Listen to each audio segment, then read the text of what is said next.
Well, welcome everyone to this session.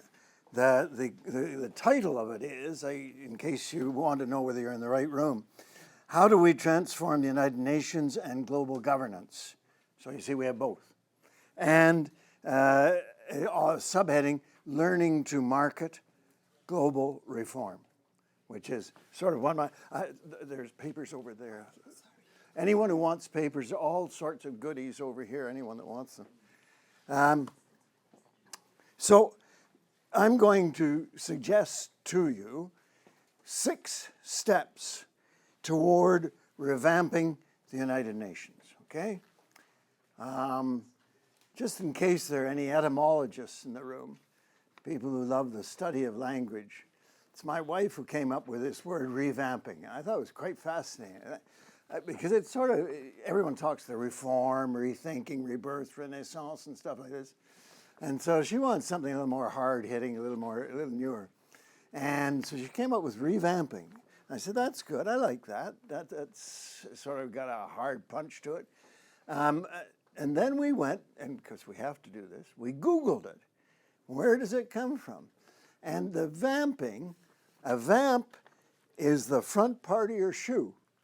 The term goes back to the 1500s, and it comes from the French, because en avant, vamp, en avant of a shoe, and in those days when we didn't wear things like Fergus has got here, we had to redo our shoes all the time because they were so expensive. So revamping was very, very important. You didn't want to know that, but I thought a little bit of nostalgia for the day. So I'm going, the 6 steps I'm going to suggest, I'm going to start with the first one, and it's called Know Your Subject. And unfortunately, it is not simple. As you got in Fergus's introduction, and as you'll see with what Vivian has to say, the basic questions are really, really tough. You know, what do we want? A transformed United Nations or global institutions? I can tell you I've been on both sides of this issue. Do we want the reformed or transformed? Transformed in the sense that you get back into the fundamental institutions. What is the problem that we're dealing with? Is it United Nations as an incompetent organization, or is it an institution that it's out of step with its time? Finally, who's to blame? The United Nations or the member states? All these things are really fundamental questions, and on your answers to them hangs the direction in which you're going. And that's why I say, know your subject. So, this paper takes a position, all of them arguable, that it is best to start by transforming the United Nations. Someday we may find that doesn't work, and so on. But that's where I think we should be starting. That is modifying the institutional structures well beyond administrative tinkering, which goes on. We all know a number of things, that the United Nations continuously reforms itself. It always does. It's done a great deal of it in recent years. That's not the problem. The problem is that it doesn't get to the institutional issues. The institutional issues are the things that stop it from taking the decisions that are and the actions that are necessary for our world. So the stumbling blocks are the recalcitrant national governments. And I take the position here that if we want to fundamentally change the UN, we must gain the support of its adherents. You may not think so, but there are a lot of people around the world who think the UN's a pretty good thing. They have a lot of people who work for it around the world, and so on. And we have to be joyful warriors. We have to, I think, if we want to say, get global institutions, if we want to reform the United Nations, we have to show where it is a good organization. It's not always good. We know that, but we've got to be able, otherwise, you know, who wants to support a mess up? Right? So the question then becomes, we've got to be advocates for what the UN has achieved in international peace, promoting humanitarian development and human rights, and making the world tick. This is the last and least people completely forget about it. The United Nations has 14 specialized agencies, and they deal with everything from meteorology to tourism. And they are what makes this world goes on. It really does. And why it works is because of the United Nations and its agencies.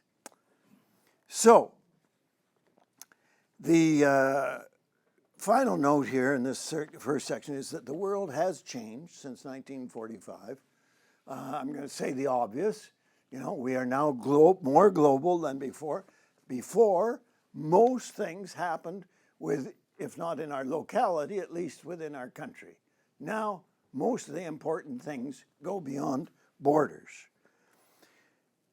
So, another thing that is quite fascinating is that, because a bugbear for me is sovereignty, but sovereignty is mellowing.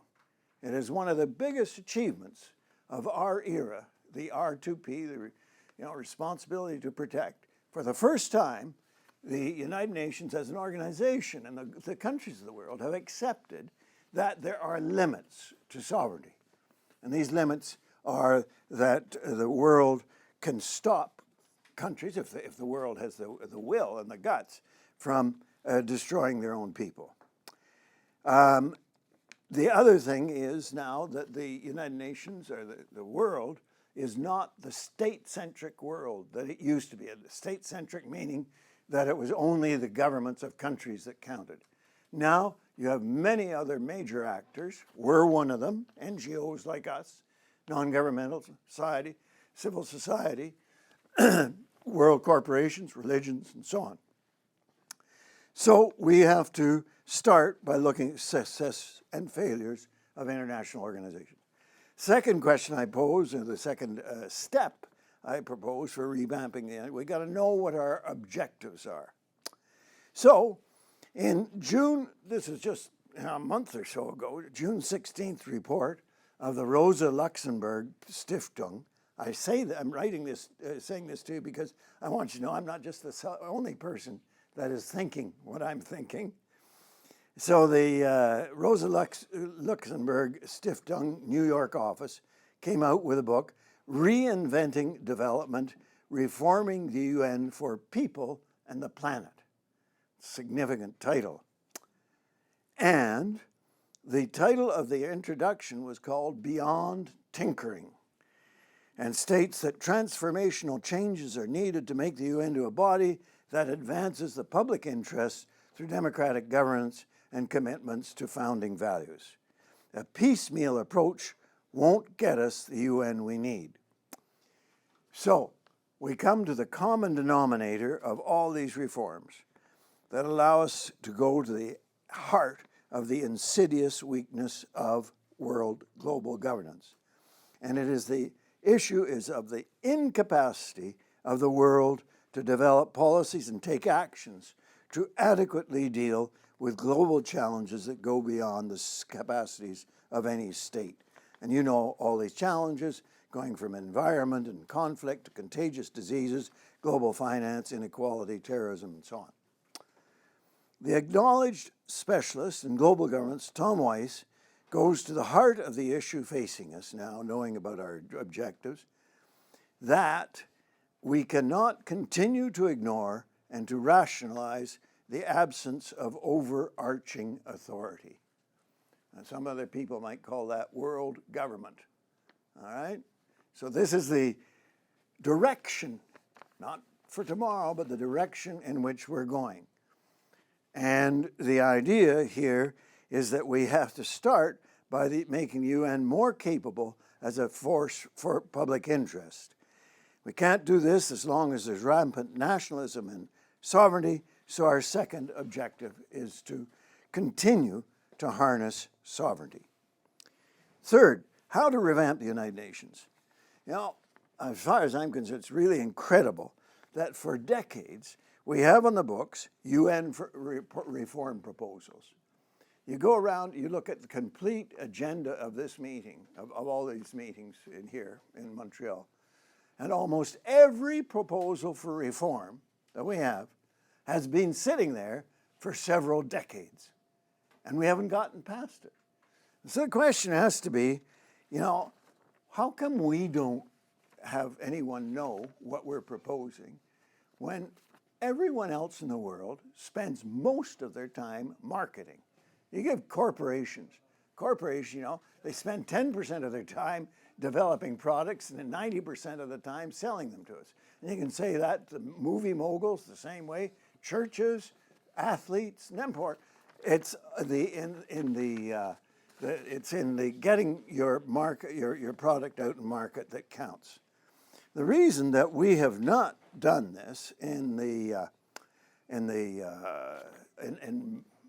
my gang of people who want to reform the UN, please come in. There's some papers there if you want to pick them. Is that for most parts, people who are worried about the reform of the UN are eggheads. And so they think if they can come up with a reform proposal and write it down, you know, that's done. It's done. It's almost as good. Well, it's not. And so in this section, I'm suggesting 2 or 3 things that we have to do. One is we have to involve more and different specialists than ourselves. I'm talking about strategists, communicators, educators, psychologists, marketers, mobilizers, and sociologists. The second thing is that we need to delve into a bit. If we want to bring about new institutions, we better think about the fundaments, the values, the norms, the stuff that's underneath whatever institutions we want to create. And if I leave you with one message, it's this. You know, there are a lot of people in this world who are afraid of giving more powers to the United Nations or more powers to any supranational government because they're afraid of a Leviathan. They're afraid of some dictator. And we're not the only ones. Look at all the sci-fi films. They're all about the Federation versus the dictator. And so people it's on everyone's minds. It's a worry. What I'm suggesting here is we have to get people to concentrate on what democracies have learned about diffusing and controlling power during the last few centuries. Techniques of federalism, subsidiarity, checks and balances, rights and equality, liberalism, the rule of law, participation, and decentralization. These are all things that we all know very well. No, they're not mysteries. But for some reason, we don't think that they would happen at the world. We can install them in the world. Excuse me. So, the fourth step towards reform and change is starting a global movement to revamp the United Nations. The highly informative study confronting the crisis of global governance by the Commission on Global Security, Justice, and Governance came out last year, says the following. Reforms require a realistic strategy for advocating justice and security together, rooted in a rigorous, ideally shared analysis and harnessing the ideas, networks, resources, and leadership of multiple actors. I'd already suggested in a study I did in 2007 that we need campaign coalitions. These coalitions are composed of some friendly governments and NGOs and others and so on. We need specialized personnel coming from them. And we need to be able to change narratives and reframe issues and to suit the headlines of the day. We have to be able to speak to the public. We can learn well from the successful coalitions mobilized by the World Federalists, our organization in New York and here and around the world, to fight these are the only wins so far. We've gotten a criminal court, the only institutional change since the Second World War. We brought along a responsibility to protect R2P. As I tell you, it's a world changer because it's starting to control sovereignty. And we've just recently run the One for 7 Billion campaign, which was the Secretary General for the 7 billion of the population of the world, and tried to make the governments accept that the Secretary General was something special and should be the designation of the Secretary General should be special as well. And so out of this, we got half a glass of milk from the Security Council, and where they have said, yeah, okay, well, at least drop a list. We'll let people propose their names. They'll go out and speak, and they did. I don't know if you saw it, but they spoke in front of the General Assembly this spring and this summer, and 10 candidates, of which 5 were women. This is absolutely new. There's a big push on for us to get a woman Secretary General, but as I say, it was half full, the glass. The Security Council is still going to designate who will be the Secretary General, and the General Assembly, unless they do a twirl in their heads, are going to accept it. Now, finally, the last thing I wanted to say was, how do we revamp the UN? And I took a thing out of a book by a fellow named Joe Schwartzberg. He's written the best book on transforming the United Nations, in which he details the reforms that are possible. And he suggests that what we need are a new assessment system for giving the United Nations adequate finances, weighted voting. This is something that's been on the agenda for, again, a couple of decades, but it is the sine qua non of the future of the United Nations, because it would give each vote, each country would be given a vote that is based not only on the fact it's a state, an independent state, but also its wealth and its population. Obviously, these things would be topped off, or they wouldn't go massively. But the big guys would feel that they have a role that is relative to their size in the United Nations. And that's what we have to get them back. We have to get them back from the G7. We have to get them back from the G20. They've all fled the United Nations because they think there's too much of a cacophony there, and they don't want the UN, therefore, to get any stronger. So the last thing I suggest here is what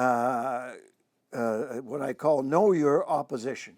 And my friend Fergus and the new president are going to slap my hand when I get home, because I'm saying something here that it's out of school.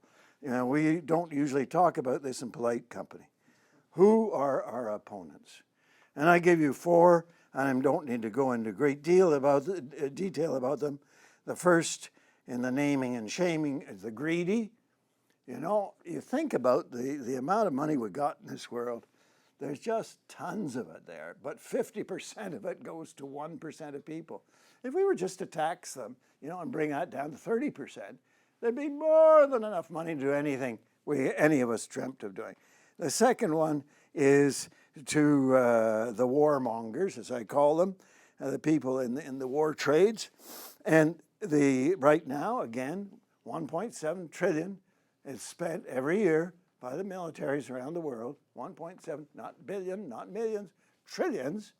That would pay an awful lot of sustainable development. And finally, there are the fundamentalists. I don't know whether you caught this the other day. You know, when in France, the priest was killed in front of his altar by a couple of terrorists. And so the Pope felt he should say something, and he did. And which only he can say in his strong way. I'm not a Catholic, but I admire the guy. And he said, you know, the truth of the situation is people want to blame this on the Muslims. And he said, it's not a Muslim or a Christian problem. He says, all religions have their fundamentalists. All religions have, they're not cakes. All of them have people that would rather fight than believe and help and be peaceful. So that is the truth of it.